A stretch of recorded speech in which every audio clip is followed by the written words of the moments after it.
మనం పుట్టిన దగ్గర నుండి వింటున్న ఒకే ఒక్క చేదు నిజమేమిటంటే పుట్టినవాడు మరణించక తప్పదు. కానీ మన పురాణాలు మాత్రం ఒక అద్భుతమైన నిజాన్ని మనకు చెప్తున్నాయి. ఈ భూమి మీద మన మధ్యే ఇప్పటికీ ప్రాణాలతో తిరుగుతున్న 7 వ్యక్తులు ఉన్నారు. అవును, మీరు విన్నది నిజమే. యుగాలు మారుతున్నా, నాగరికతలు అంతరిస్తున్నా, చావు అనేదే లేకుండా జీవిస్తున్న ఆ మహానుభావులనే మనము సప్త చిరంజీవులు అని పిలుస్తాము. అసలు వారు ఎందుకు ఇంకా బ్రతికే ఉన్నారు? మనం చూడలేకపోయినా వారు ఈ ప్రపంచంలో ఎక్కడో ఒకచోట ఎందుకు తపస్సు చేసుకుంటున్నారు? వారు ఎవరి కోసం ఎదురు చూస్తున్నారు? బ్రహ్మాండం అంతమయ్యే వరకు వారు ఎందుకు ఉండాలి?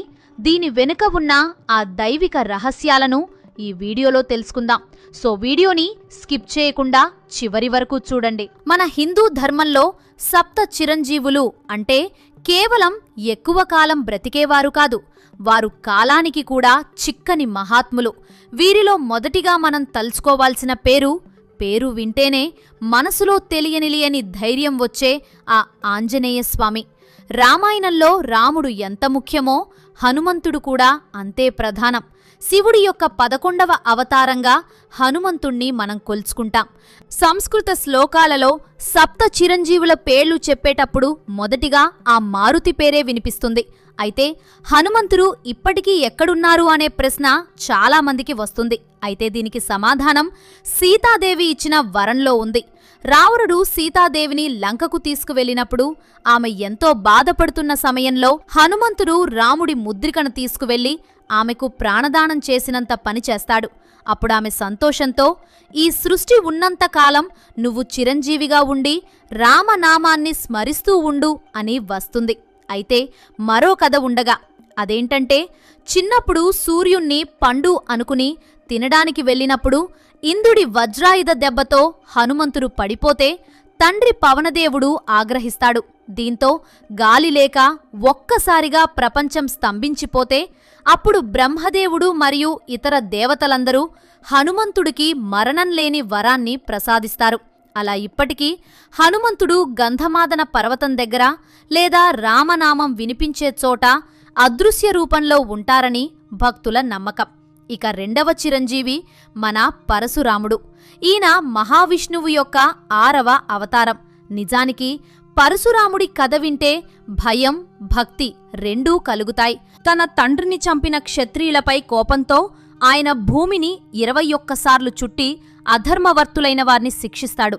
పరశురాముడు కేవలం యోధుడు మాత్రమే కాదు, ఆయన గొప్ప గురువు. మహాభారతంలోని భీష్ముడు, ద్రోణాచార్యుడు మరియు కర్ణుడికి విద్య నేర్పింది ఈయనే.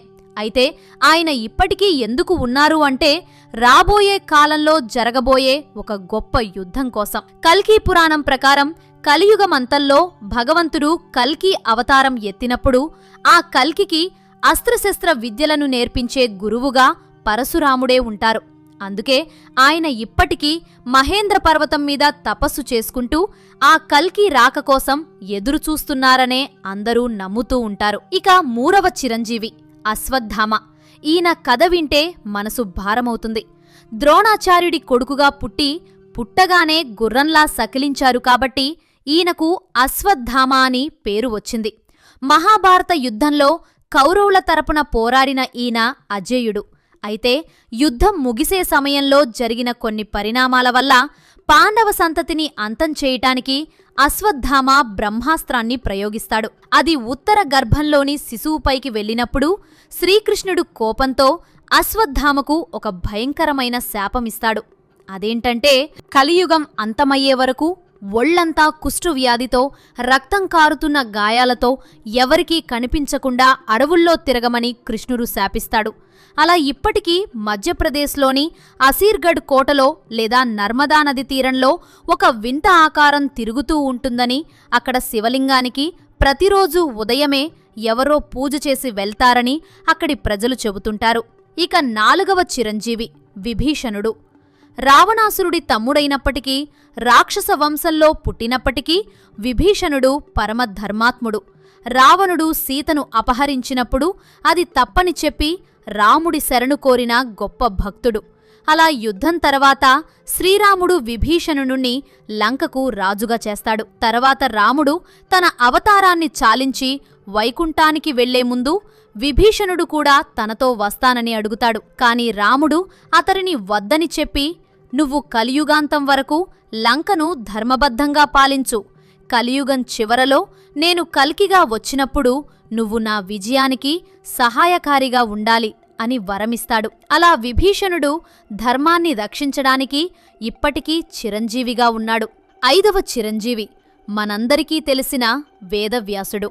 ఈయన విష్ణువు యొక్క అంశతో పుట్టినవాడు. వేదాలను 4 భాగాలుగా విభజించి మనకందించిన మహానుభావుడు కాబట్టి ఈయనకు వేదవ్యాసుడు అని పేరు వచ్చింది. మహాభారతాన్ని రచించి భాగవతాన్ని మనకందించిన వ్యాసమహర్షి ఇప్పటికీ బదరికావనంలో తపస్సు చేసుకుంటూ ఉంటారని మన పురాణాలు చెబుతున్నాయి. కలియుగం చివర్లో కల్కి అవతారానికి, వేదాలలోని పరమార్థాన్ని బోధించడానికి ఆయన చిరంజీవిగా ఉన్నారు. 6వ చిరంజీవి బలిచక్రవర్తి. ఈయన రాక్షసరాజు అయినప్పటికీ గొప్ప దానశీలి. తన శక్తితో ముల్లోకాలను జయించి దేవతలు కూడా భయపెట్టిన బలి చివరకు వామన అవతారంలో వచ్చిన విష్ణుమూర్తికి తన తలన దానంగా ఇచ్చి పాతాళానికి వెళ్తాడు. ఆయన భక్తికి మెచ్చిన విష్ణుమూర్తి ఆయనను ఈ కల్పం ముగిసే వరకు చిరంజీవిగా ఉండమని ఆశీర్వదించి పాతాళలోకానికి రాజుగా చేస్తాడు. రాబోయే మన్వంతరంలో బలిచక్రవర్తి ఇంద్రుడవుతారని కూడా చెబుతారు. చివరిగా 7వ చిరంజీవి కృపాచార్యుడు. ఈయన కౌరవ పాండవులకు ఆది గురువు. మహాభారత యుద్ధంలో ఎటువైపు ఉన్నా తన ధర్మాన్ని మరువని గొప్ప యోధుడు.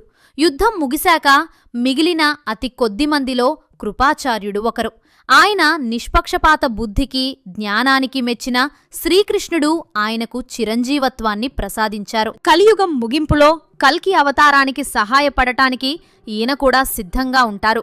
అయితే ఈ 7గురు చిరంజీవులు వేల సంవత్సరాల నుండి ఇంకా మన మధ్య ఉండటానికి ప్రధాన కారణం భవిష్యత్తులో వచ్చే కల్కి అవతారమని మన పురాణాలు స్పష్టం చేస్తున్నాయి. ప్రతి ఒక్క చిరంజీవికి కల్కికి సహాయపడటమో లేదా ధర్మాన్ని బోధించడమో ఒక లక్ష్యంగా ఉంది. ఈ 7 చిరంజీవుల కథ మనకిచ్చే గొప్ప సందేశం ఏంటంటే, కాలం మారుతున్నా, యుగాలు గడుస్తున్నా ధర్మం అనేది ఎప్పటికీ శాశ్వతం. మొత్తానికి ఒక మాట, ఈ 7గురు అమరజీవులు ఎక్కడో హిమాలయాల్లోనో అరుగుల్లోనో మనకోసం వేచి చూస్తున్నారు. వారిని మనం కంటితో చూడలేకపోవచ్చు, కాని మనలో ధర్మం ఉన్నంతవరకు వారి ఆశీస్సులు మనపై ఉంటాయి. చూశారు కదా, మరి ఈ వీడియో పట్ల మీ అభిప్రాయాన్ని కామెంట్స్ రూపంలో తెలపండి. అలాగే ఈ వీడియో మీకు నచ్చితే సబ్స్క్రైబ్ చేయడం మర్చిపోకండి.